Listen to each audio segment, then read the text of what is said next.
Silipin naman natin ang dinarayong resort ngayong summer ng mga bakasyonista sa lalawigan ng Batangas. May report sa Avril Dinya.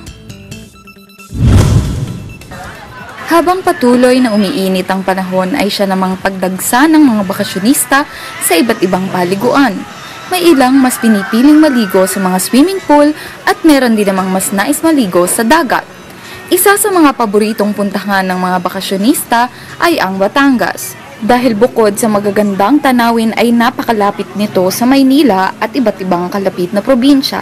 Ilan sa mga paboritong puntahan ng mga tao ay ang Laia, Nasugbu, Calaca, Anilao at Calatagan.